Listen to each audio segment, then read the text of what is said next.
monthly segment. It's the final one of 2024 somehow. I don't know where the year went, but Lynn Pridmore, Spirit, Healing, and Wellness is with us here today. Our end-of-year thing, good morning to you. Good morning, Bert. Good to be here. Has it been a stressful year? It's been a different for people? year. Yeah, it's been different, right? There's been a lot of stressors, whether it's drones, an election, there's lots of things going on. So let's use December and use our get-together today. How do we kind of work out this stress and open ourselves up to an even more calm and more relaxing 2025? How do we do that? Beautiful, Bert, beautiful. Yeah, I think a lot of what you're speaking about, too, is there's a lot of unknown, right? There's a lot of uncertainty.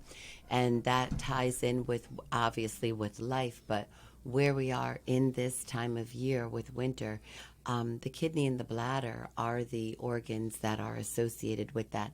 And they carry fear. They carry lack of trust. They carry a lot of unknown and a lot of broken dreams. And one of the things that we can do, we'll just jump right in for hands-on things that people can do. Yeah.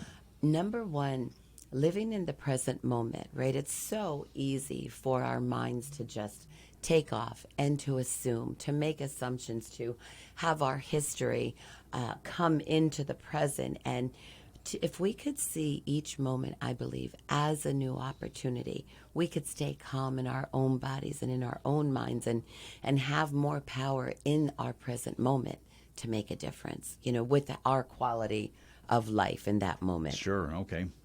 One of the things that we can do, too, like you said, there is so much that's going on, but just placing our hands at our lower back. I'll try that. Okay. Yep. Place your palms right on that. I think I'm in the right spot. Okay. You got All it. right. Just the lower back area with your fingertips pointing down, if that's comfortable. Mm-hmm. That's a great way to bring peace and calm into the body. I feel better already. It's stretching my shoulders out. I like that too. Well, and that's true too, right? It's also opening the heart, right? Oh. With your arms back a little bit, opening up the heart and the lungs, which the lungs hold grief and sadness, all of that. But going back to that kidney fear, bladder, it's a time where we want to flow, right? That the element of water, we're talking traditional Chinese medicine, the element of water is associated with kidney, bladder. Even if we just look at ourselves, stop and say, am I flowing like water? Because we can get stuck like ice. We can freeze up and we can cause blocks in our bodies, but also in our experience of life, in our days. So finding ways to flow. We talk about breath work a lot when we're here. We do, yes, yeah. Right, yeah, but yeah. just taking that moment, but bringing with that breath work, what is your intention?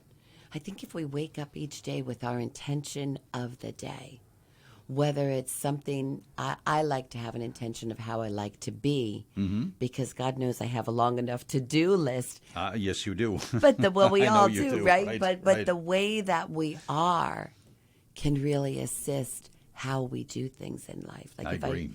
If I choose to go through life, if we choose to go through the day with grace and ease and flexibility, and the understanding that this is just a fleeting moment. Right? I could be less attached to it. Bring more of that calm into whatever it is that I'm doing. So to set each morning, to set that intention and maybe even visualize, how do you want to go through the day?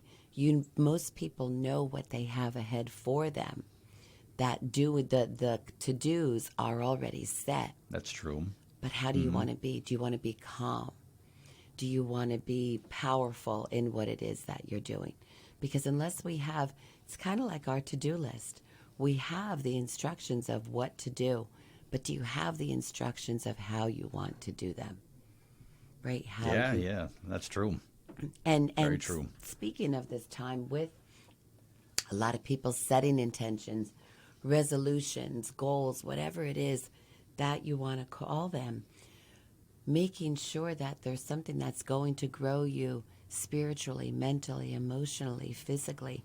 Again, not just the tangible physical things, but how do you want to be in this lifetime, in this experience of life, But I think the thing about goals is going back to them throughout the year, not just waiting. Like whether you do it at the new moon, whether you do it at the 1st of the month, the 15th of the month, every Sunday, I love having a practice of every Sunday. That's when I write out my list of what's my calendar for the week. But what do I want to release? Yeah. Maybe, right? Those are good benchmarks, right? If you look at it that way, right? Maybe it's anxiety, maybe it's fear, whatever Yeah, it may be. And it's hard to believe that next year we're like, this century, like there was all this to do about the arrival of the new century. We're a quarter of the way through it already. Yeah.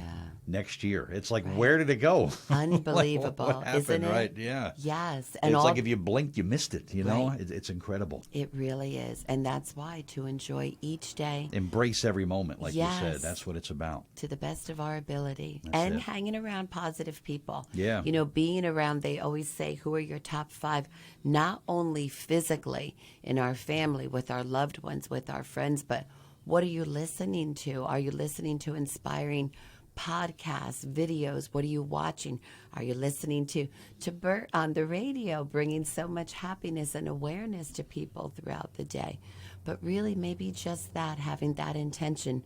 What am I taking in each day? Because we may be very mindful of the foods and beverages that we're taking in, but are we mindful of the people, the media, the information that's always coming at us? Carry that into 2025, and I think you'll have a much better start to the new year. Yeah. Some people just want to sweep this year away and start over in 2025. So that's a very good approach to do so. So we'll try that. Let's make it work for people. And we'll talk more about that in January. I look Let's forward to make that and Yeah, let's continuing talk these about that. these episodes that we have in these segments. But someone maybe wants to contact you to learn more about getting a very enriching start to their 2025. How do they do that? Thank you, Bert. They can find me at spirithealingandwellness.com.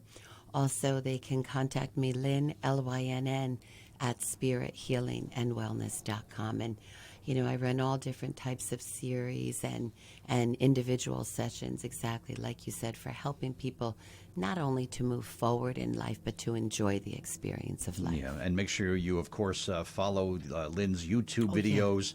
This will be posted as a future episode very soon, so Yes. make sure you follow you there. Thank you. Lynn, And- thank you for a very enlightening, positive year that you have brought to me and to my audience, so I'm grateful for that. So I'm looking forward to an even better 2025 as well. So thank you so much for being a part of this program all year long. It really meant a lot to me.